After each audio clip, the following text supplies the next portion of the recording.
I'll do the waiting room, Jo. Okay. Welcome to our next business webinar, Cash and Corona, where today you have the benefit of Hannah Mindell, our business advisor with all the financial know-how, and me, Joanna Sadie, the sales and marketing know-how. And we thought it would be useful to have a session on how to kind of start navigating the new normal, what might be the new normal, and to start thinking about kind of finances, getting back to business from a sales perspective and getting back to business with a finance perspective. So please do email or put questions in the chat, which Hannah and I will answer.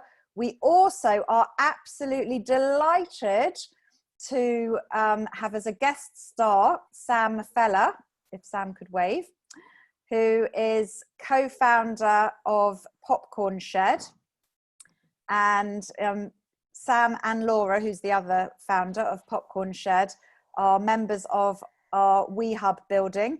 And well, they've had some great success since lockdown, but I'll let him tell you more about that later on. But Sam, do you just want to say hello? And Hi everyone. I'm one of the co-founders of Popcorn Shed. Popcorn Shed's a 4-year-old British company. We supply luxury popcorn into UK and other markets around the world. And we have been, we trade both direct to consumer and through wholesale channels. And I'll be saying a little bit more about where we've been focusing in the last couple of months since the lockdown when we come to that. So we want to make this session interactive. So please, if you want to, make a comment or ask anything, please just in the chat or raise your hand, and we'll do our best to answer some questions. Just so you know, we are kind of running as far as we can business as normal. So if anybody would like to have a one-to-one business advice appointment with either me or Hannah, please email us, please email Work Avenue, and we'll set that up for you. And then we've got you could all be, the 30 participants can be the first to know that we are delighted to announce that on June the 23rd will be our virtual startup business event. Startup Central business event, got it wrong. So that's really exciting. So please do put that in your diary. We've got some excellent speakers that you can log on and listen to, ask questions. So that will be a really exciting initiative.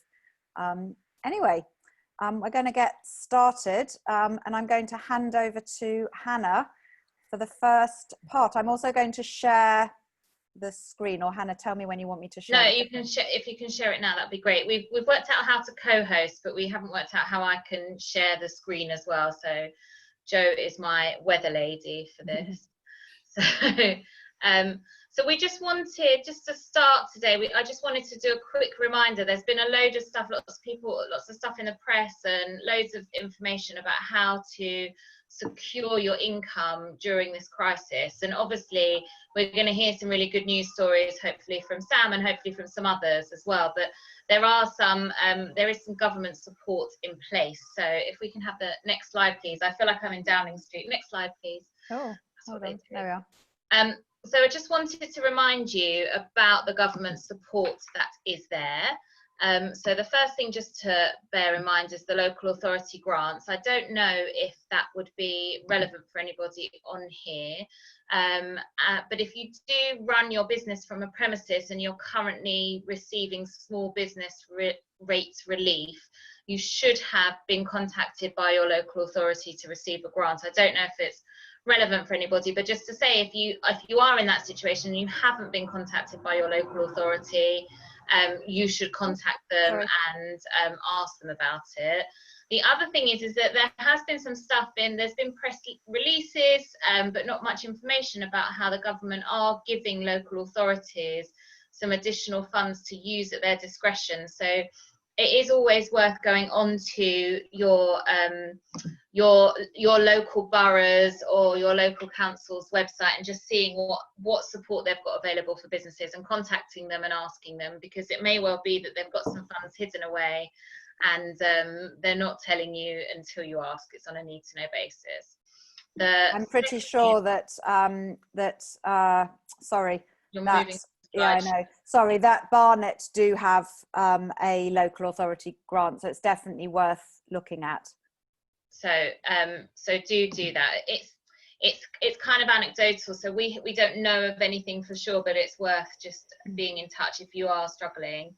The other thing is the self-employed income support grant has been open for a few weeks now, actually, and it's really very easy to navigate. So this slide has a link on it, but I don't think it will work. But I can send you all a link afterwards, or if you need the link, you can contact me. But if you just put in your Google search engine, you just put in self-employed grant checker eligibility or self-employed grant eligibility checker, it will come up with the page. You put in, you need your unique tax reference. So if you are registered for self-assessment, you have a long number that you have to scrabble about and find every time you put your self-assessment form in. They ask you for that. They ask you to identify yourself using your passport number or driver's license, and then they tell you if you're eligible. And actually, I'm self-employed. I run another business as well, and I did it. And I think from when I went in to register, they gave me an appointment to do it. It took 6 working days for the money to be in my account. So it's really very simple. It's worth remembering it is a taxable grant. So whatever you do get, you'll end up paying tax on next year, but it's there. The next thing to talk about is bounce back loans. So the government have put in place these bounce back loans. A lot of people were finding it difficult to access the business interruption loans because they were on commercial terms, and arguably if you needed a loan, you weren't trading on commercial terms, and so it wasn't easy to get them. So these loans are I think the minimum you can borrow is £2,000 and it's up to 25% of your turnover. You do have to be a limited company or a limited liability partnership to get them. But from what we've heard from people, if you bank with your bank and your bank is offering them, it can be 24, 48 hours from application to receiving the money. And it is cheap money. So it's interest free for 12 months, which is a much better deal than you'll get on any other loan, unless your mum and dad really, like you. So it's just worth looking at those. And we just wanted to highlight those and just to remind you that they're all there. I've also, if your business is struggling and you just, and we'll talk about different ways in which you can change it, but there are jobs out there still as well. So Amazon are still looking for delivery drivers. I think some of the supermarkets are still looking. There are opportunities out there to take on short-term work to improve your cash situation. And if all of those fail, there is the benefits system. So there is a charity called Paperweight who work within our community to help people access the benefits that they're eligible for. And I have seen personally, and Joe will have seen as well, quite a few self-employed people who have had to apply for universal credit.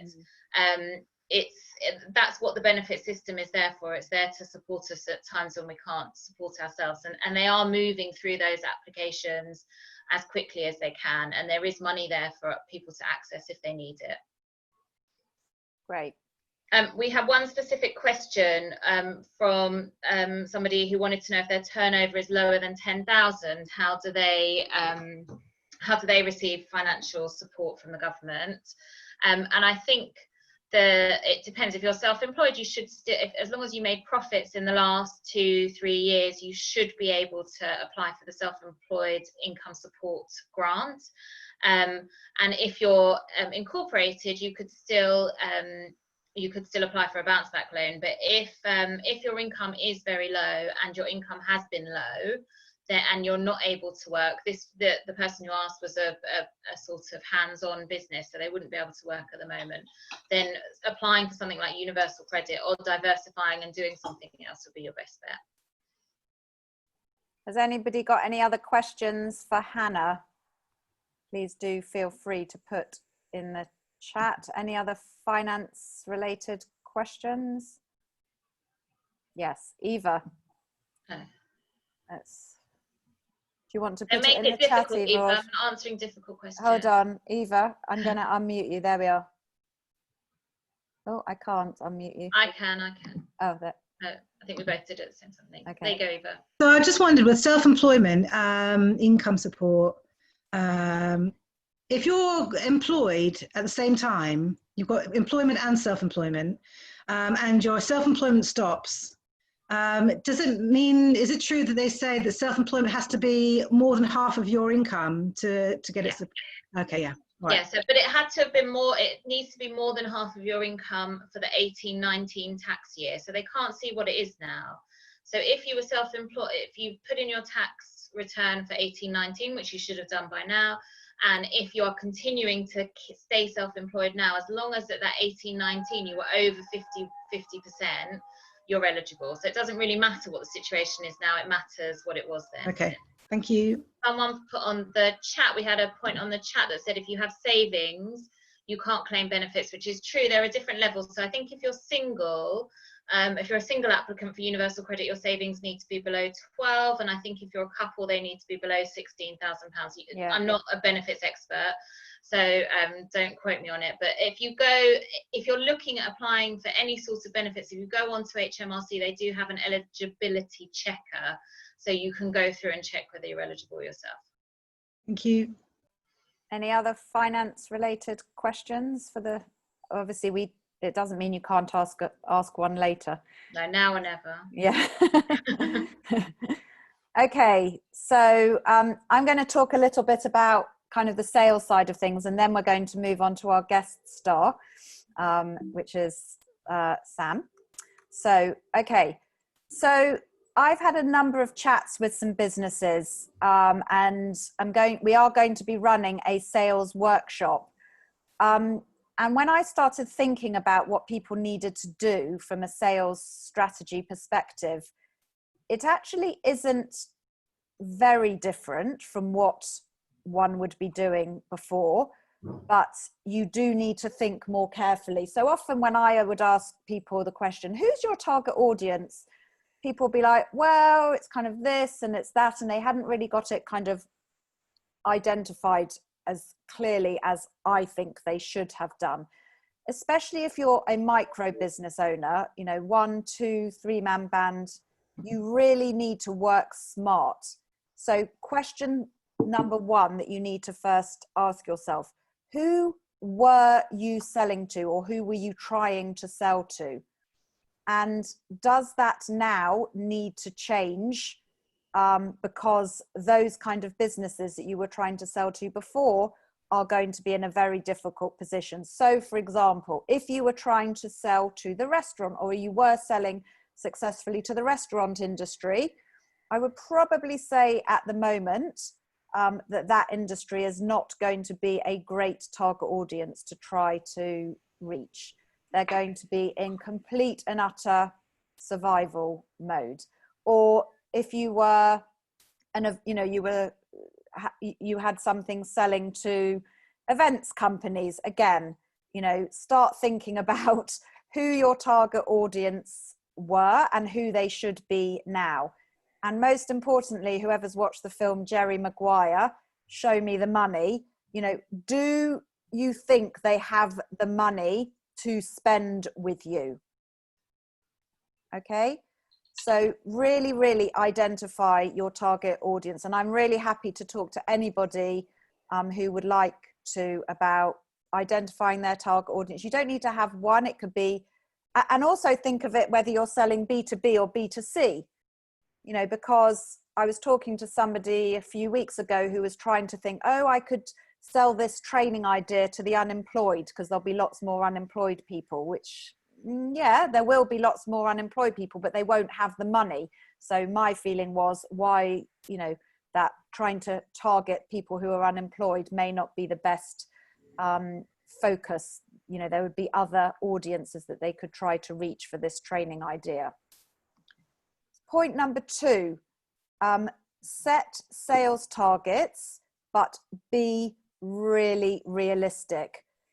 So many of you who might have met me would have worked on my kind of funnel, where at the top I have, you know, trying to get some kind of annual sales income, annual sales turnover. And then I say, break that down on a monthly basis. And pre-corona, I would have said, why don't you break your annual sales forecast down by across 10 months? Because not, you know, there'll be months that'll be leaner, months that'll be will be busier. Now, I feel that from an annual income perspective or an annual sales turnover perspective, you should actually divide that figure by 8 or 9 months, because inevitably it is going to be significantly tougher to convert any prospective clients into customers. So be really, really realistic about what your business proposition is, what the likelihood is for turnover, when those busy months might come, when the quiet months might come. Again, that will depend on what your product or service is. And then the final point to think about is, how is your company or your solution, the service that you're offering, going to help your prospective clients grow, make money, or save money? I mean, having a commercially viable proposition has always been important, but now I think it is vital. Companies are not going to be willing, if you're selling business to business, should I say, and maybe, well, Sam will be able to tell us about business to consumer, but, you know, people will be making decisions that will take, companies will be making much tougher decisions on whether they're going to open their purse strings. If your solution helps them make money or save money, then great. But in the sales spiel that you're going to be talking to them about in sales meetings, you've got to ask those questions to get them to articulate, you know, how your solution will help them make or save money, and why it's commercially important for them. So then have a think about, is your proposition relevant for now? You know, 3 months ago, last year, it might have been really relevant. Is it actually relevant now?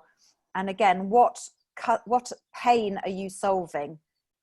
So are you solving somebody's problem, one of your prospective company clients' problems? So I'm really, really happy to have one-on-one sessions with you, and also going forwards, Hannah and I are going to be holding workshops like we used to at WeHub, but we're going to be holding them online. And so I'm going to be running a sales workshop, because the sales technique, or having a more effective sales technique, is going to be even more important now, because it is not going to be easy to convert a prospective customer into a customer. Any questions, or have I scared everybody half to death? Joe, can I just make a comment? Sure. Who are we talking to? It's Johnny Posner. Oh, Hello. sure. Hi, Johnny. Hi. Just in summary of what you've been saying, are you saying then the value that we have to offer someone else, we have to look at it from their point of view and understand what they're going through and see whether there is a pain? Is that what you're saying? Well, that should, even before Corona, that should have been happening. So everything should always be, I always say, put yourself in the client's shoes, because it's always what is important to the client and how your solution is going to help that client. But now I think it needs to be even more to help them to articulate what is important to them from a commercial point of view. Does that make sense, Johnny? Yes, no, it does, and that's something that I was just sort of wanting to raise to the people listening as well. Is, you know, you should always look at it from the other perspective, because it's, you know, it's their wish list that we're hoping to understand, right? Their shopping list. So, you know, I also have had my own sales training, sales consultancy business. So let's say I was trying to sell training now to somebody, you know, people are probably, training's not going to be top of their list to spend, or to spend money on training. However, if I were to ask the kind of questions that were, okay, you know, do your sales team have the skills to be able to convert more clients? How important is it for you at the moment to be making money? You know, do your sales team understand how to ask questions, how to pitch their service, and they were to say no, then, you know, there might be more there might be more demand for sales training. If I were to say to them, look, by investing, I don't know, however much money I would charge for a training course, you might make, you know, double, triple, whatever that, by having a sales team that's more effective. Thank you. Any other questions or points that anybody wants to raise? Nothing on the chat. Any other examples, Sam? Hi. I would just add to what you were saying in terms of sales targets. Certainly, we've learned throughout this period that I think there's a lot of people at the moment that are offering their services for free or their goods for free, and I would really caution against that. Lots of people. I'm not talking about giveaways. You know, if you can afford it, to the NHS, for example, it's a great charitable cause, or any other charitable cause where you've got, you know, maybe vested interest or specific goodwill towards certain companies. But in terms of offering services and goods for free beyond what you're capable of or what your worth is, I just think that at the moment I wouldn't be advising that. I think everyone should be trying to charge a fair rate for their goods or services at the moment, and I've just seen lots of people sort of doing things for free, and you know, there is always a place to be altruistic, but I think I would just caution against it. You should really be charging what you're worth, even in these times. I agree. Completely agree. So given Sam has started sharing his wisdom, Hannah, do you agree it's now time to hear from Sam? I'm going to stop sharing the screen for a minute so we can have full view of Sam. If anybody is watching this and Sam isn't at the top of their screen, he should be. You can either put it on speaker view, or you can go to his picture and right click, and you can pin him, and that will enable you to make sure you see him when he's talking. Over to you, Sam. Yeah, so Popcorn Shed is a company that's around 4 years old, and as I say, historically we've really been selling to wholesale channels. So we're talking sort of 90% of our turnover in the last 4 years has historically been to wholesale businesses. So that's B2B. So that's selling to the likes of, into different channels into wholesale, but the likes of department stores. So we've supplied Selfridges, Harrods, Phoenix, John Lewis over the last 4 years. We've been selling into lots of speciality type stores, and that would include farm shops, delicatessens, gift shops, and then food service, which has been a big channel for us. That's typically cafes and bars and restaurants. And so that's historically been a large part of our turnover. Our biggest client pre-coronavirus was an airline, TUI, who's anyone's flown on TUI, was one of our biggest clients. And, what's happened since then is basically a lot of our historic client base has stopped ordering from us because most of them are not open, or in the case of TUI, they're not flying. And so they're not selling food and drink. So what the team did is I think the first piece of advice I would share is that pre-coronavirus, we never had all our eggs in one basket, not just in terms of the number of clients that we were selling to, but also in terms of our channels. So we always have had, well, not always, I suppose in the last 2 to 3 years, we developed out an Amazon shop. We developed a website, an e-commerce website where people could buy our products directly from our site and not just through B2B.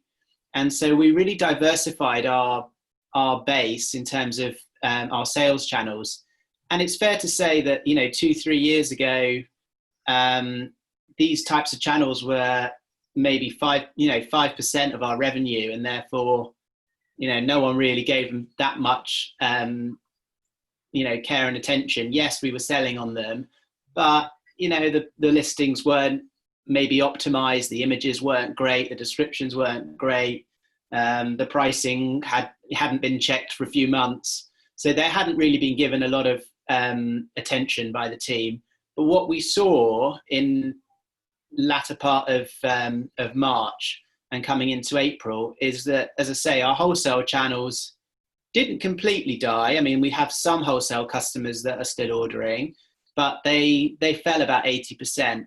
But at the same time, because we had this footprint in online, we saw our online sales absolutely skyrocket. So, where you had one channel that wasn't performing very well, we had other channels that were doing extremely well.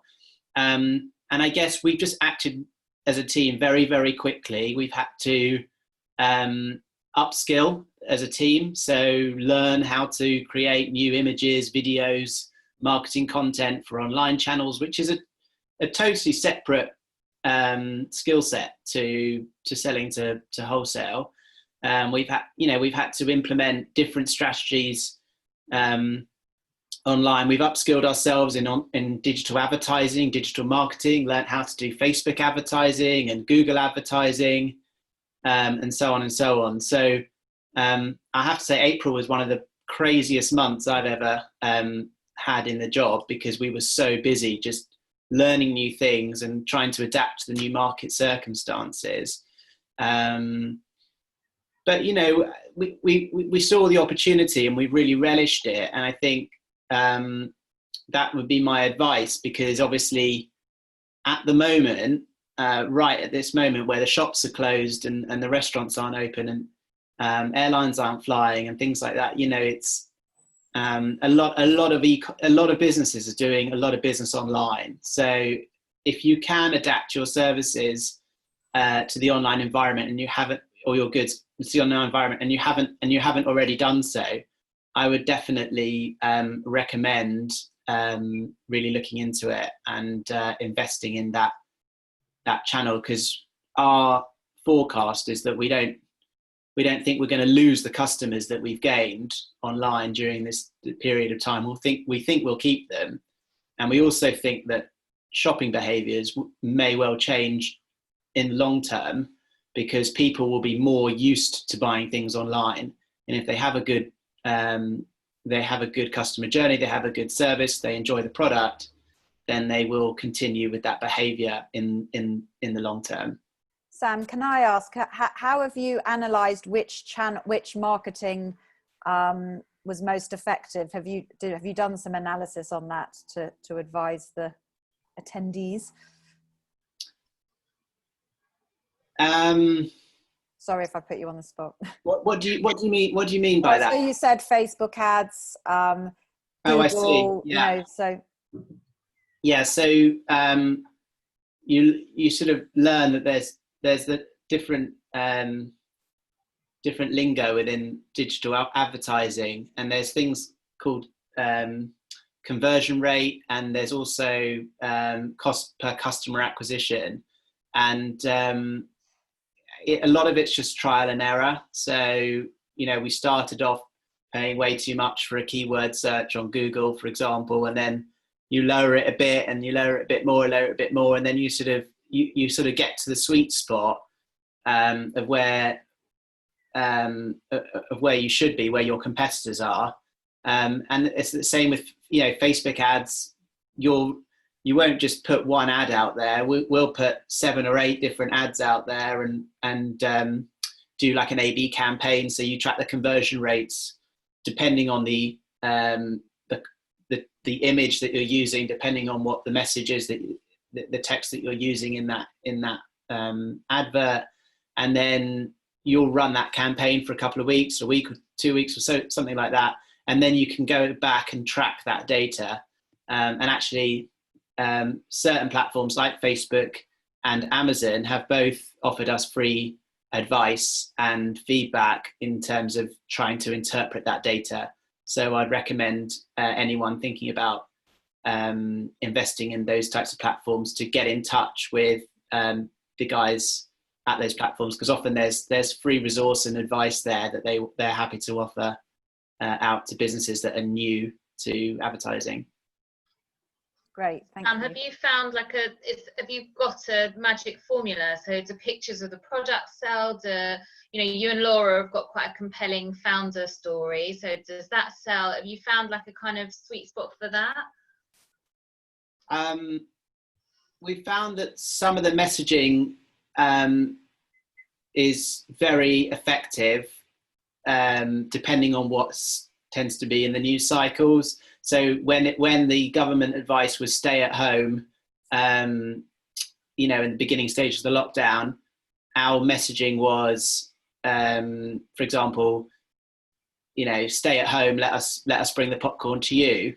And that was a very effective marketing campaign for us at that time. The advice has changed recently, so we've adapted our marketing messages slightly. I think we're now saying, great for movie nights, because a lot of people are still spending a lot of time at home, but they're not necessarily just staying at home. So we've just being nimble and acting and reacting quickly to the changing environment that is around us, really. I guess very soon you might be able to be a social distancing snack, mightn't you? Given we're allowed to open our bubbles, it says in the newspaper today. Take your popcorn to the park. Exactly. We've had a question from Wayne. How did you contact Facebook and Amazon to get their advice? Amazon contacted us and reached out to us and suggested that they give us half an hour of their time, because we'd been running advertising campaigns on that platform, and they just had obviously seen that we'd been doing it. But you can certainly Amazon are notoriously difficult to get hold of, but if you're an Amazon seller, if you raise a ticket on their Amazon seller support, although we didn't do that may be a way of trying to get some time with an advertising specialist.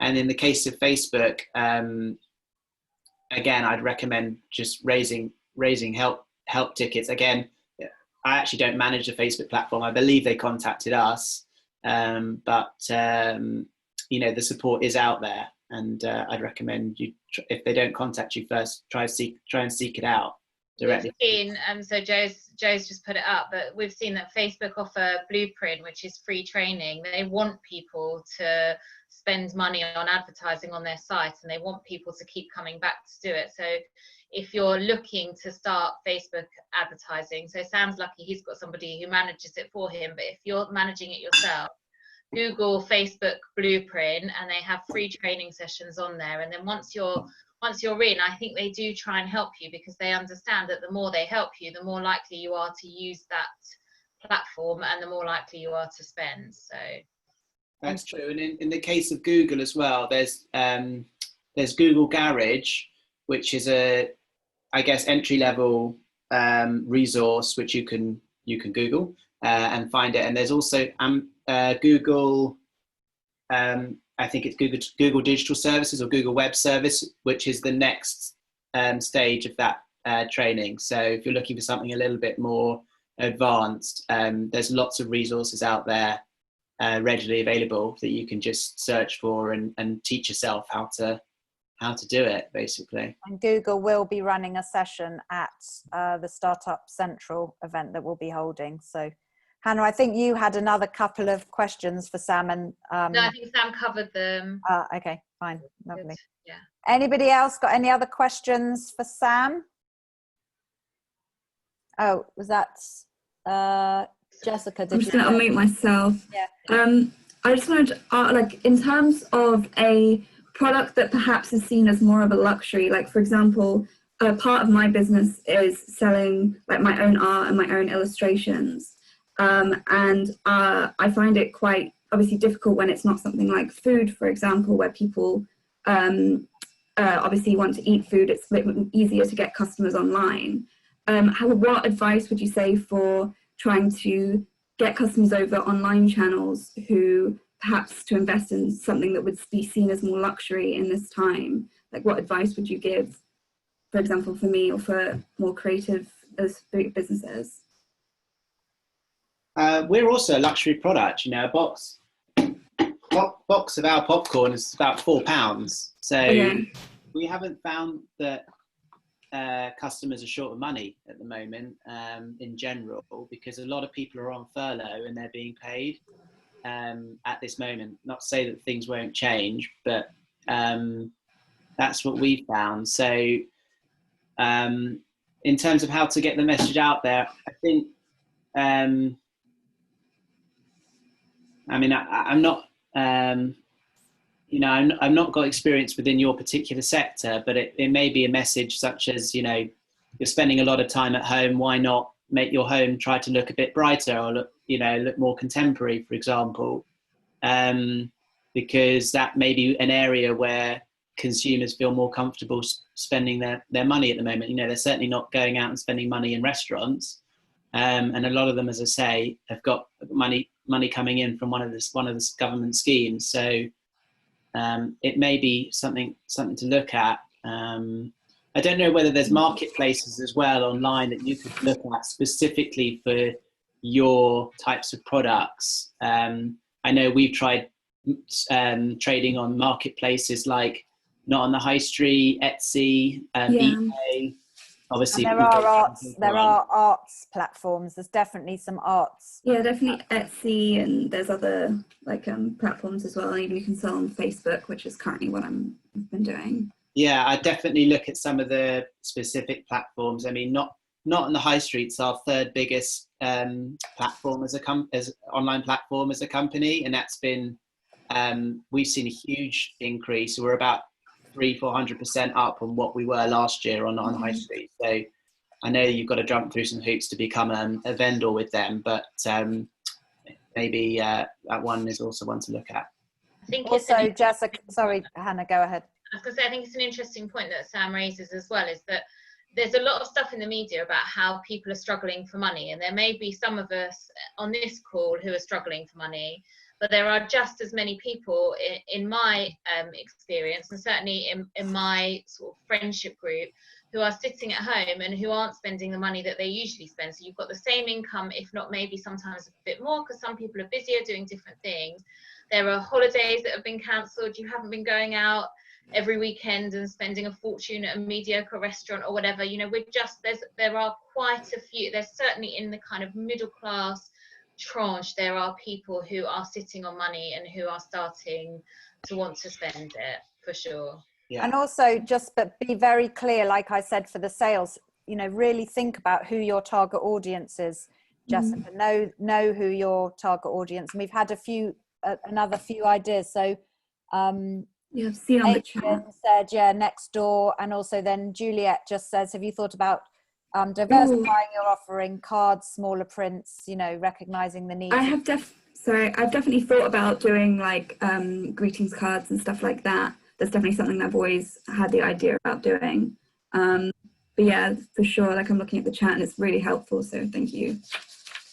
Just in case people don't know what Nextdoor is a kind of local buying and selling website. So it's almost like, well, it's not buying and selling, but it's kind of like Gumtree. So you go on, I think it's nextdoor.com, it's an app, and you can join it. And so, you know, I live in Hendon, and I get to hear if anyone in Hendon wants a cleaner, or if somebody, so at the moment there's a big glut of cleaners who live in Hendon who are saying, let me come and clean your house, because then it's easier for them than getting on public transport or whatever. So if you're looking at local selling, so it's small scale, but it's but it's worthwhile if it's local, and there are things that maybe, Jessica, if you're creating, that you can hand deliver, that sort of stuff. Mm. Stuart just said, have you found LinkedIn to help increase sales? But was that directed to Sam? A question for Sam, Stuart? I can't see Stuart on the... I can answer it if it was directed to me. So LinkedIn, we are active on LinkedIn, but we found it's really for B2B. So it's not really for direct to consumer sales. So I've got connections with a lot of my peer group who are in F&B businesses, but we haven't found it great for direct to consumer sales. No. Which is, in a way, I'm pleased to hear, Sam, because, you know, LinkedIn is perfect for business to business, for creating contacts, for finding contacts to kind of promote your article and your service. But I'm really pleased that you've said that it's not really, because they don't promote themselves as a business to consumer platform. And so that's, you know, a great endorsement. But if you've got a business to business service, you know, then you should definitely be using LinkedIn.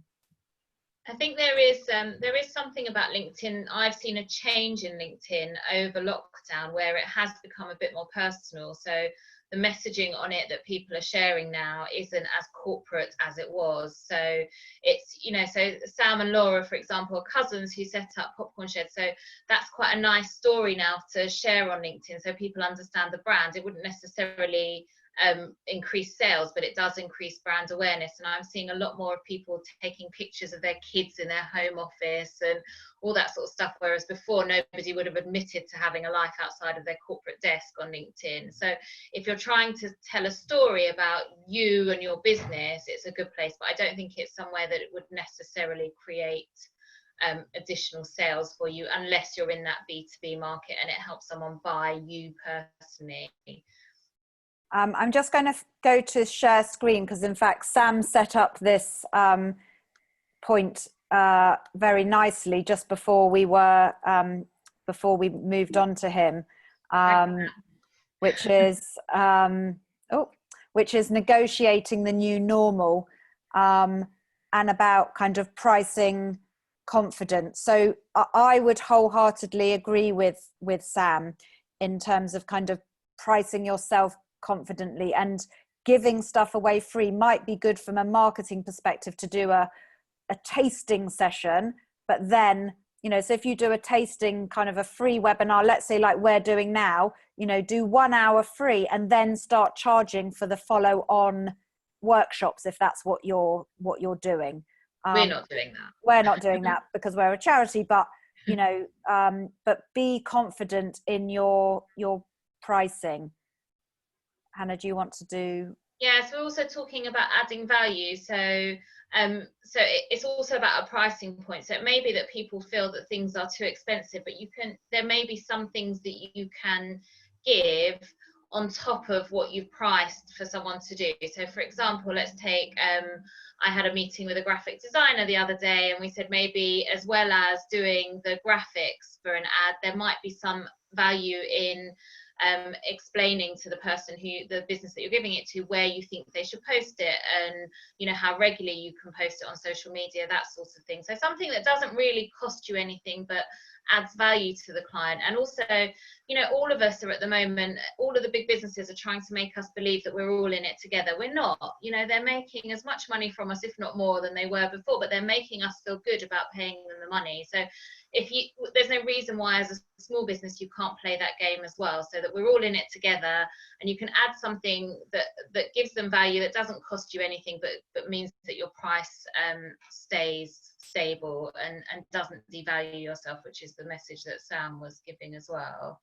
Do you want to talk about? Yeah, so from a payment terms point of view, I mean, I would be renegotiating payment terms now. So if in the past you were giving, you know, it was after delivery of X consultancy or X, you know, then we pay, I would be getting money up front, at least a percentage of it, or have chunks of percentages in terms of delivery. I personally wouldn't be advising people to do everything and then get paid. and I think now is a chance to be able to negotiate a new way. And if that means, which I'm going to come on to at the bottom about negotiating positions, you might be able to move the price slightly because of payment terms. That's just a different, those are two negotiating variables that you could mess around with. But I wouldn't be getting anybody, I wouldn't do a lot of work without getting some money up front. I don't know, Hannah, if you've got anything else to add on. Yeah, no, I'd agree with it. It's certainly, it's balancing your risk. The risk that somebody is not going to pay you is arguably higher now than it was before.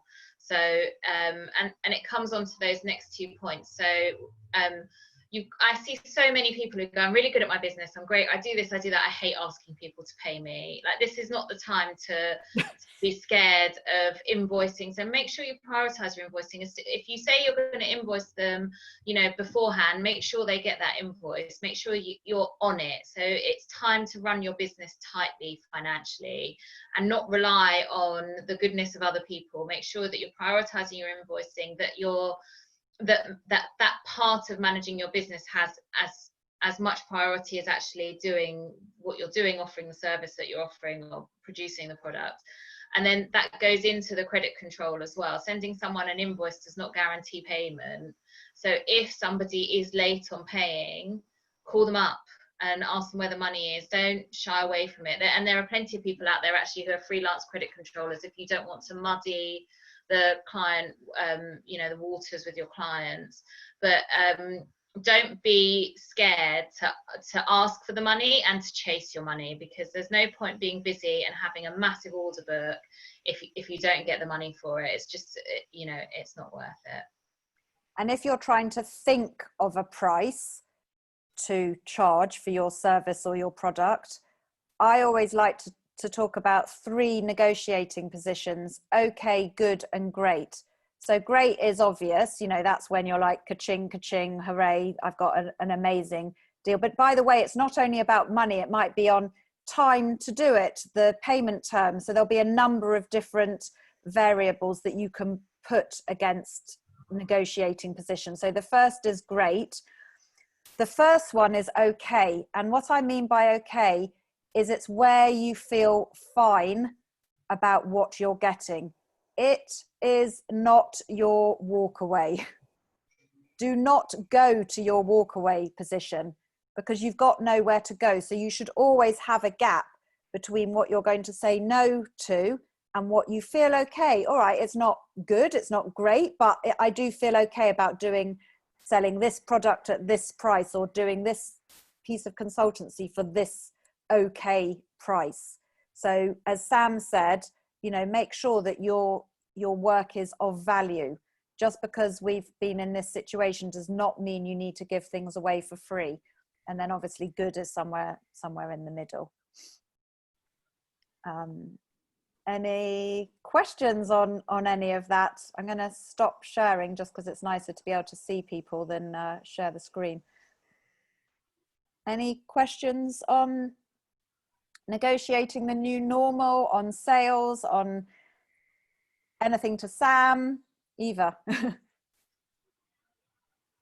Hang on, let's unmute you. There you go. Shall I talk? Yes. I was just thinking, selling jewellery, silver jewellery.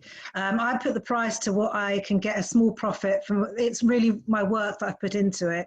Do you think I should sell for lower than I feel I'm happy with, but it might encourage more people to be buying from me, maybe? Or not dirt cheap, but maybe just materials, and maybe... No, I would always be making a profit. Like, again, think of your target audience. It's a bit like handbags. You can buy a handbag from Chanel for £3,000, or you can buy one for Primark for, $5.99. Yeah. So, there's absolutely no reason. Your target audience, what's your proposition? Who are you trying to sell to? And everything about the brand should be orientated towards that target market. So Sam, you're probably kind of better to talk about this, but your popcorn is is more expensive than the crappy popcorn. So their brand looks more, so they're able to charge more. Yeah, I mean, I'd also, I agree with Joe. You've always got to make a margin that you're comfortable with on your products. But if you're in a situation where you find that you cannot compete with the market, i.e., you're selling, a similar carat gold necklace, for example, to a competitor, and it's double the price, we always look at our supply chain like through the year all the time. So I would advise as well, just look at the costs as well, just see whether you can get some materials in cheaper, or whether there's efficiencies to be had during the production. It could take you less time to do something. I'd always encourage to look at both ends. It's not always just the sales price, it's also the cost of goods, and just to make sure you're constantly looking to improve that as the business grows and you evolve, because supply chain efficiencies, certainly for our business, has been a huge focus over the last few months. So just have a look at your supply chain from end to end and see if there's any cost savings to be had. I think that's a really useful point. And actually, all of that last slide where we were talking about making sure that your credit control is in place and negotiating your payments, you can do that the other way around as well. So if you've got a large supplier and that's a large expense for you, and your income has suffered, you can go to the supplier and renegotiate those terms. Adrian, were you trying to? Yeah, sorry. Yeah, I'd just like to ask Sam. It's a very interesting product he's got there. But what I'd like to ask is, what is more important, the product or the packaging? The packaging, for me. Yeah, product. Is the packaging much more expensive and quite expensive to produce? Yeah. And develop. Yeah. Yes, it is, and but it's what sets us apart from our competitors in the market. So that's our business, really. But obviously as well, if it tasted awful, then and it didn't match up to what was inside. So there is an element of both. But it is interesting what Sam said. Yeah, number one, packaging. Number two, taste. Did you have to do a lot of market research to get your packaging right before you started producing, and development and everything? It must have been taken such a long time. It did, yeah, and we it evolves as well over time. I mean, originally 4 years ago we launched with not with this, we launched with different size packs, different type of artwork on there. The packs were too small in retail, which we figured out a few months later. We had to reprint everything. We've learned from mistakes for sure, but you quickly learn what's what the mistakes are, and you adapt to them, and we just try and improve all the time, because we're learning all the time. So it's a constant cycle, and I don't think it's ever going to stop. It's just something that just continues on all the time. I just wanted to, given we're coming up to 3 o'clock and we're keeping these to an hour, I just wanted to say a huge thank you to Sam. Really, real pleasure having him as our guest star for this webinar. Lovely to see you all. Thank you very much for coming. Please feel free, if you want the slides, maybe just email Hannah. Well, either of us actually. I'll put our websites, our email addresses on the chat. Just email us and we can send them to you, and we will be putting this on YouTube as well. But thank you very, very much, and look out, the next Work Avenue business event will be on the 10th of June, and there'll be a chance to kind of meet 3 different creative experts: a graphic designer, a kind of content creator, and a website designer. So look out for that. Just to say also that on the emails that I sent to tell you about today and to remind you about Saturday, there is a link to our YouTube channel, so you can go on that. This if you want to watch this again, because it was really good, then it will be live tomorrow morning. But if you want to watch any of the others that we've done, they're also on there. So that link is on the email that I sent you telling you about today. Anyway, have a nice weekend. Lovely to see you all. Thank you again to Sam. Sam, thank you so much. Pleasure. Appreciate it. Bye-bye. Thank you. Bye.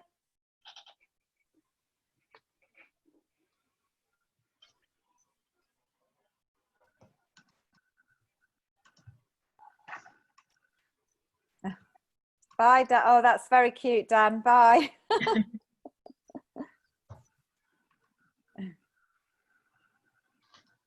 Paul King, if you want to, I can unmute you if you want to ask your question. Do you want to stop recording, Jo? Oh, yes. Thank you.